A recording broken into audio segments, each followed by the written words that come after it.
Well, hi again, folks. I'm Greg Flynn, the Public Information Director here for the City of Pearl, and we are going to go under the dome over at the State Capitol, and we're going to welcome in our guests, as always, Senator Dean Kirby, Representative Gene Newman, and they got little bags under their eyes right now because no, we got a lot of bags under there. It is really starting to get down to the nitty gritty. We've got less than a month left in the session.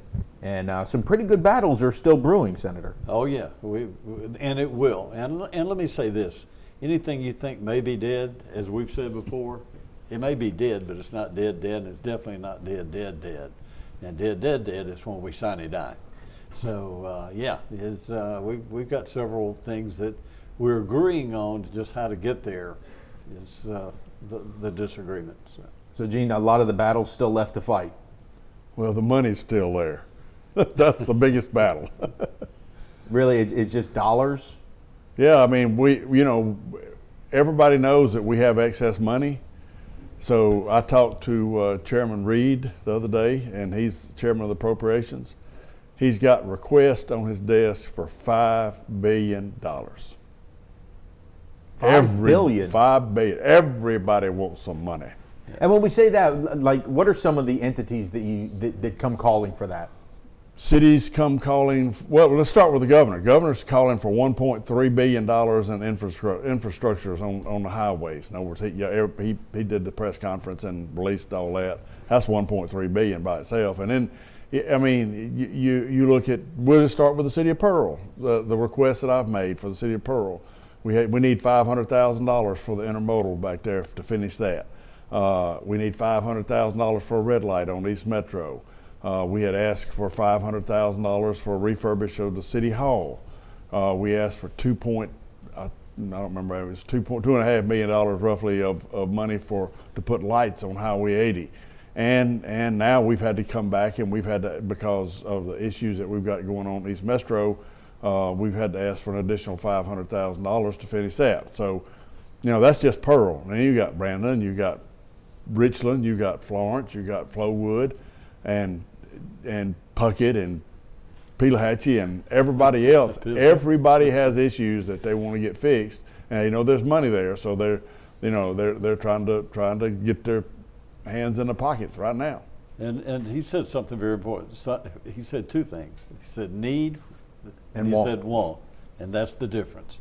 And then of course, even on the needs. Right now, we've got so many requests. We're looking at as far as the needs of things that are shovel ready, things that we've been working on, like the nursing school, where we've already done all the preliminary work.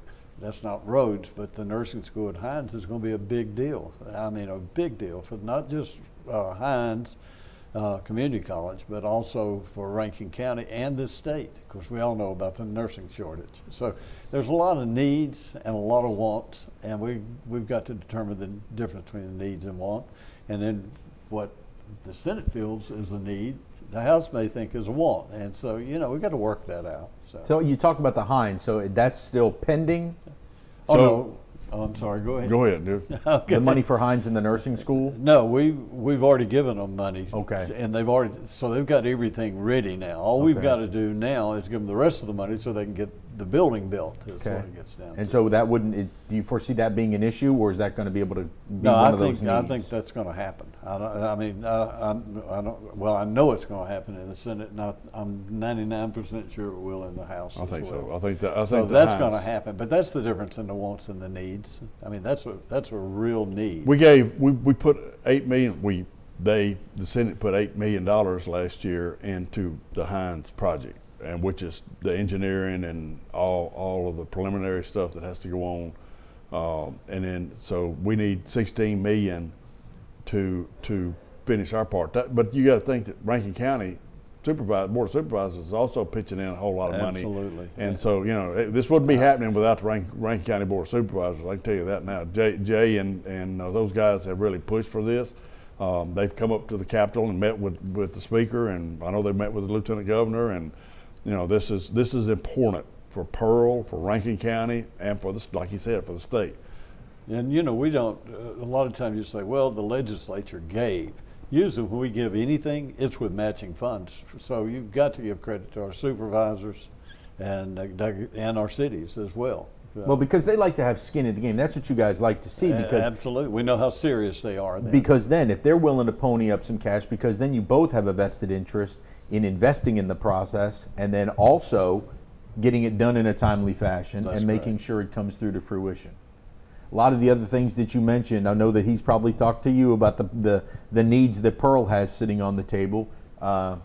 Any of those look like they're red flags, or do they look like they're going to be able to get through? No, as far as I know, unless you know something I don't, all the ones that we've requested that he mentioned, we're okay with those at this point.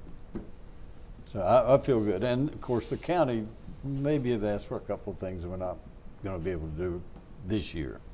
Well, with Pearl growing so exponentially, I think that you guys, it's great that we have advocates there, but you also see the value that it adds to the entire county and to the entire metro when these projects are presented and will be done for Pearl. It's not just for Pearl, right? Right. That's for the whole. I mean, like the East Metro. I mean, you're dealing with Flowood, Pearl, and Brandon. The issue that caused a problem with the telephone lines that's caused this last blink right here at the end of the program is that we're trying to get another $500,000 for. I mean, everybody's in. That affects everybody. That affects all three municipalities. It affects the county. So that's a critical need right there. Finishing this bridge down here is the intermodal bridge is critical in my opinion. So those are definite needs, and I don't think either one of us. I don't think either House or the Senate will have a problem with those. The only thing we really need you to do is to keep riding MDOT, because we get asked all the time about the West Rankin Parkway, yes, and the Pearson Road extension. And from everything that we've heard, it is MDOT that has made them go back to the drawing board. We passed something this past week or sometime. Maybe it was just a House bill that went over that dealt with that. Something that was going on with that. It allowed MDOT to do something. Do you remember what that was? Well, it allowed them to rebid the rest of the deal because of some dirt problems that we had.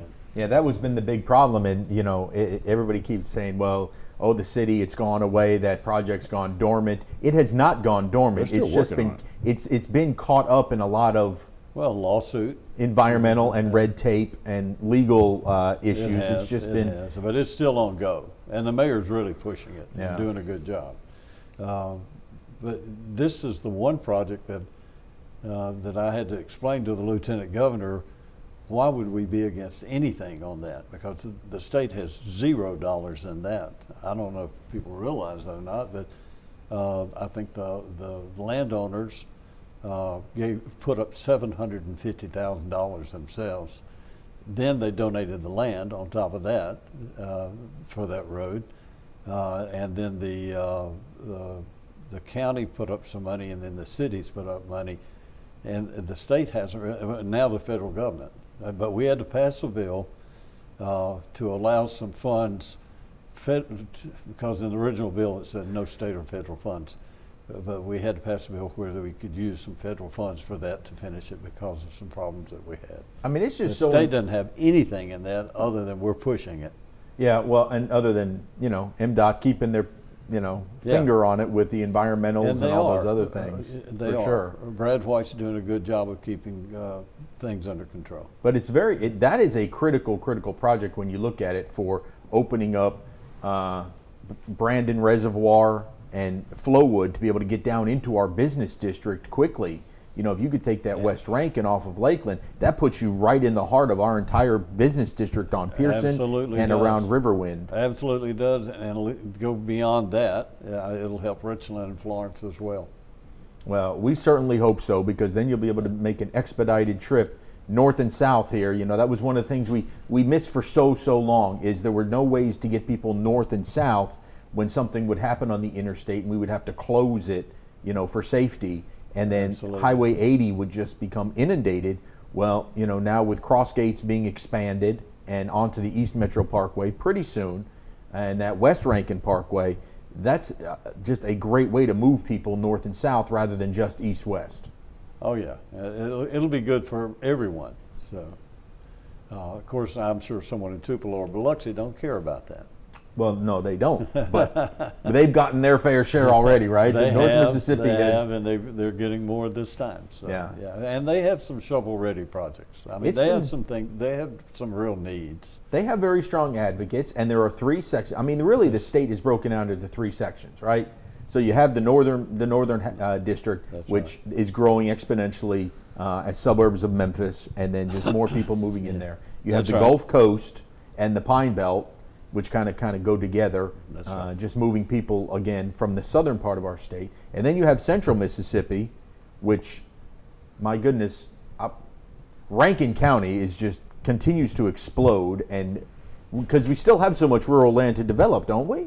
Right. Oh, plenty, yeah. But to tell you, I'm not by any means trying to help my friend Mayor Billy Hughes in Gulfport, but I was coming down the I-10 once, and traffic was stopped on I-10, and I couldn't figure out what was going on. It was people turning off to go to Biloxi because they have an outlet mall there, and I mean go to Gulfport, and Right there at 49. yeah, 49 and I-10. and it was just so much traffic that the interstate was basically stopped. He has a real need. That's a need. Yeah, that I-10 49 interchange is horrible, It is.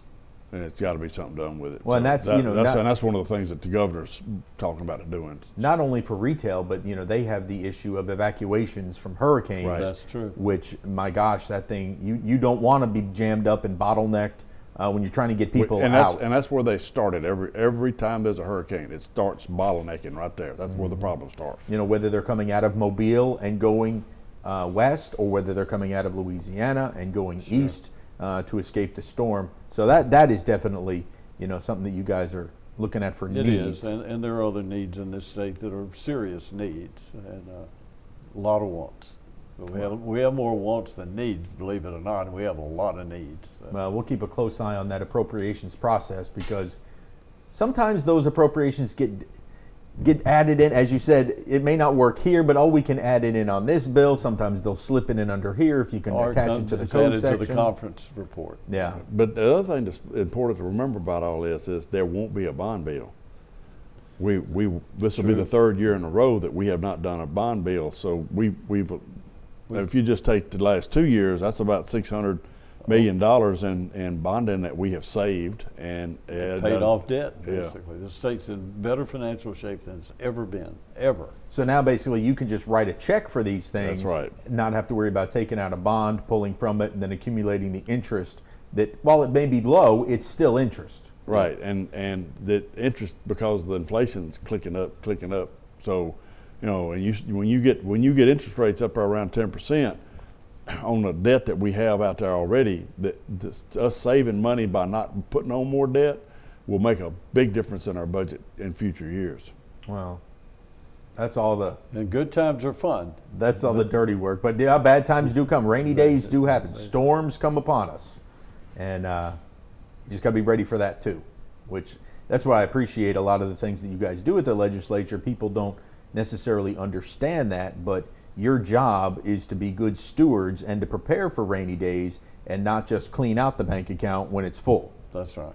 So, well, that's the dirty process. Now we've got some fun stuff we want to talk about. A lot of people may not necessarily care, but they're kind of cool little things to talk about. We're about to have an official gem in the state of Mississippi, and we're about to have an official fruit in the state of Mississippi. Yeah, a gem, the stone. The gemstone. Yeah, gemstone. We're going to have opal. Opal. Which we have opals in this state, and a lot of people didn't realize I that. had no clue whatsoever. I didn't know that opal was a big stone that the people, or gem, that people find. I think it's probably more. It's the only stone. It's the only gem that you can find in the state of Mississippi. All right, so it's going to become the official gemstone. Yeah, the governor signed it. Yeah, and then let's see, what was the other thing? Oh, the house came with a blueberry for the state fruit. Now tell me about blueberries, because when I think Mississippi, I don't think blueberries. Yeah, right? I don't either. But that's an interesting story how we got that. And since it came from the house, I'll let Gene explain it. But it's really good. We think, you and I both thought Maine when you think blueberries, and the blueberry is the fruit for Maine too, but blueberry is one of the number one fruits that we produce in Mississippi. I didn't have any idea. I know there's a blueberry festival at Purvis down that way, every year, and they chose the blueberry over. Blueberry was number one, and I don't know who did this survey or whatever, but Department of Agriculture, I guess. But blueberries was number one.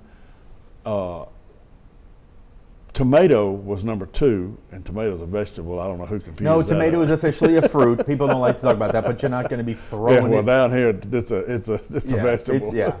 So and then number three was watermelon. So that was the blueberry won out. And yeah, but how you guys got the idea of having a state fruit was just wonderful from a fourth grade class. Yeah, where was it? Southwest Mississippi or somewhere down there. But this fourth grader came up with the idea that noticed that we didn't have one, and so he come with the idea, got the class all excited. The teacher started promoting it, and next thing you know, it's passed the legislature. So maybe his parents are blueberry farmers. I don't think so. I think it was just he was doing something for school and figured out we didn't have a official fruit, and so he started pushing it. So one of the interesting things that everybody knows about, when you said that watermelon finished third, Smith County watermelons are world renowned. Right. Yeah. So when you were going to have a summer treat, and it's Smith County, right? It is. But so they're probably upset over the blueberry. So we will have blueberries. All right, so big things that are coming up. A couple of weeks, we'll have conference weekend dealing with a lot of the budget items and appropriations. Between now and then, though, general legislation that you guys are still working on, what's the big battle left in your mind, or a couple of them, that will be hashed out there on the floors? We have a deadline this week. Is it Wednesday or Thursday? It's Wednesday. Wednesday. So any general bills coming from the other house has to be passed out of the other house by this Wednesday. And I think if it comes up on the floor, probably the biggest fight would be the Medicaid expansion. Medicaid extension. Extension, whatever, however you want to say it. So which side you're on. Yeah, depending on which side you're on. For the postpartum for new That's moms right. and babies. Yeah, postpartum. That would if it comes up on the floor, that could be a fight. And then beyond that, the biggest fight that we're going to have is House Bill 1020, which deals with the Capitol Police. Oh, that's right. Yeah. And by the way, I want to correct something I said last week. I said that what the Senate had done would have put the Capitol Police under Jackson JPD. Police, and that's not true. I talked to Senator Hobson and he's Wiggins. Wiggins. I don't know why I always confuse their names, but I knew who I was talking about. Anyway, Senator Wiggins told me that was not true. That it does not put them under. It does not give JPD any jurisdiction whatsoever other than the Capitol Police. It would simply have allowed them to work together. And that's so the Senate has already passed that back over to you. They took the 1020 that we had and changed it, and they did two things that are important. Number one is they did away with the judges, the special courts that we had done, and added the circuit court judges. And the other thing was they expanded the Capitol Police to be over the full city of Jackson. Do you anticipate the House trying to put that back in the special courts? I do. I do, because so that'll go to conference. It's going to go to conference regardless. So, yeah. and then I trust the guys doing it that to make the decisions when they get get down to the end of it, that we'll figure out something to make it work, and that will help the city of Jackson and be acceptable to the majority of the members of both houses. Now, there's some that's going to be against it no matter what, just because we're doing it. I can't do anything about that. Those same members that are against it because we're doing it want to be in a district. So, Senator, for over in the Senate, what do you anticipate seeing, at least between now and conference weekend, things that have to get hashed out that the House has sent over to you all? Yeah, I think that's probably the number one issue besides dealing with appropriations, without a doubt. Is the Capitol Police? Capitol Police. even some in Jackson are saying we don't want it, really want it. I mean, there are a lot, but they can't say it. I'm talking about the elected officials. They can't say it, but they really want it. But they don't want to get crossways with the mayor and that type thing. So we're going to do something with Capitol Police. There's no doubt about it. And people in Jackson are asking for it, even though that's not always what you see on TV.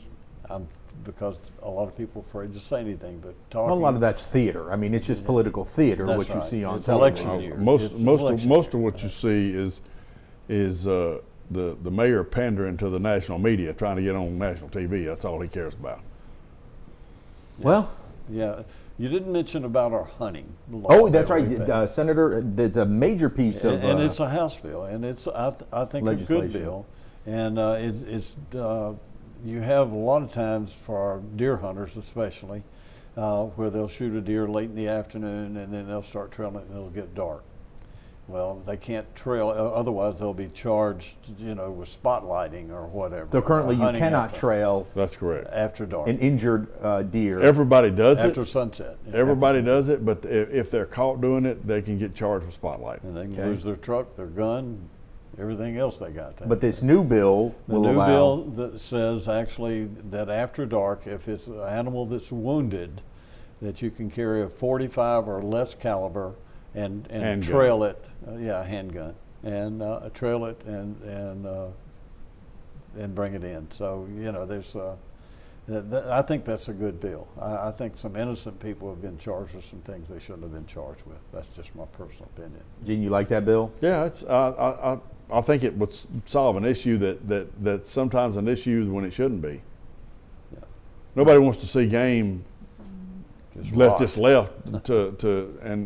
rot. Yeah, I mean, when you go out there and take the trouble to shoot an animal, you want to make sure it doesn't suffer, and you want to go find it as fast as you can and take care of it. So is that past both sides yet, or is that still awaiting? I think it may be still on our calendar, but it'll pass.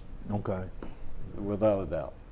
Well, I would be remiss, I know we are Pearl, but I would be remiss if I didn't send out some accolades. You had a major accomplishment at the state basketball tournament over the weekend with two Rankin County teams, the boys teams from Brandon and Northwest Rankin, that squared off for the 6A boys championship. There were probably, I was able to broadcast that game, and there were probably 7,000 people that filled that Coliseum. Oh yeah. And it was so loud, and the underdog, this is the only, good thing that came out of it. The underdog, Northwest Rankin, came back and really beat Brandon pretty good, and they came out of nowhere.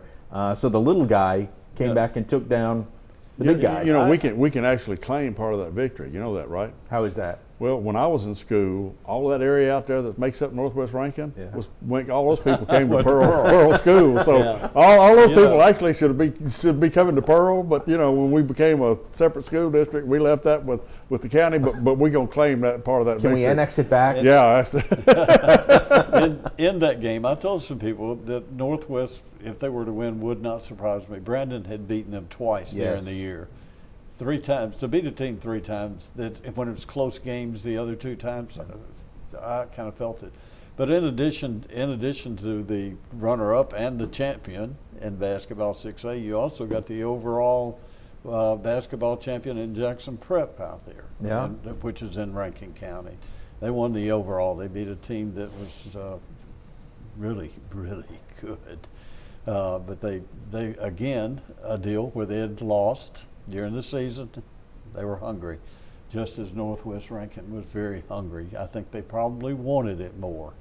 We did the same thing when I was at Pearl. We played Brandon. They beat us 15 points the week before the district tournament. We went over to Brandon.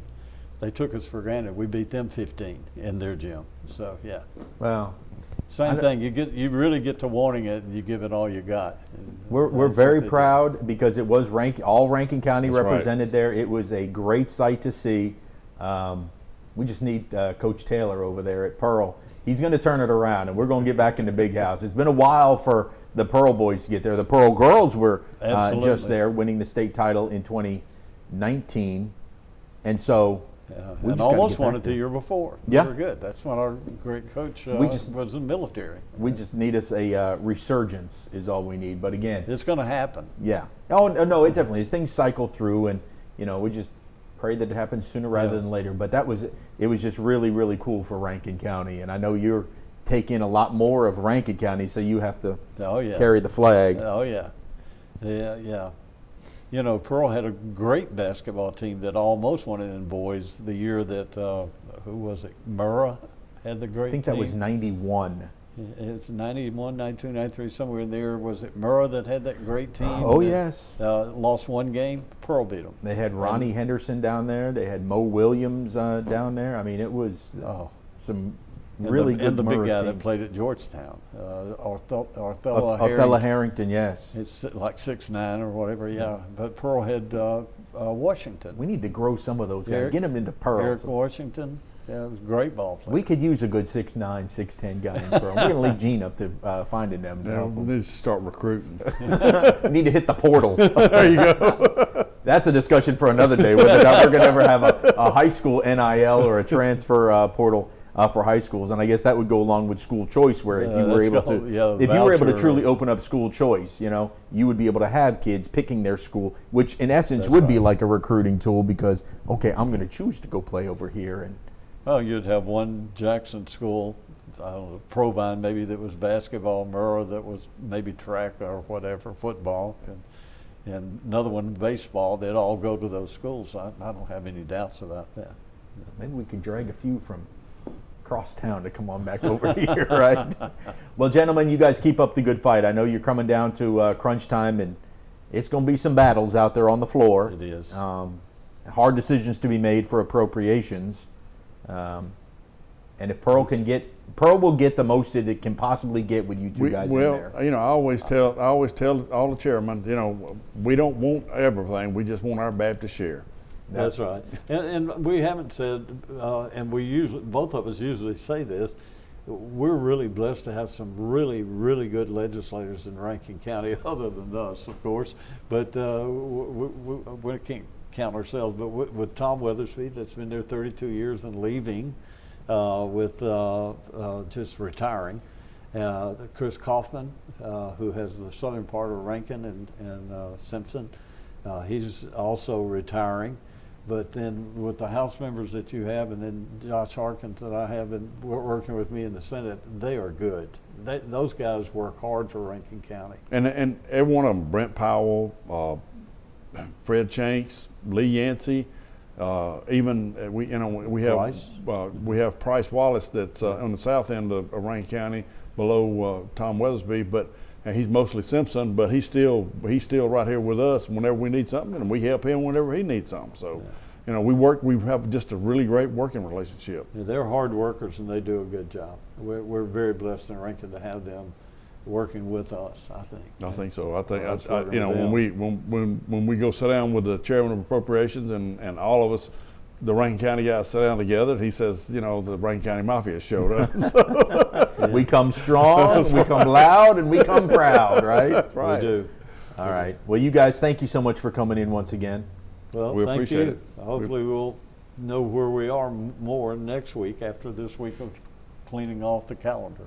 All right. Well, that is going to do it for this edition of Under the Dome. Remember, you can track all of these guys' daily activities on the legislature website. You go to legislature.ms.gov and you can track any bill, see what's alive, what's dead, or what you think is dead, and then I'll track that as we go into conference weekend, probably this last weekend in March.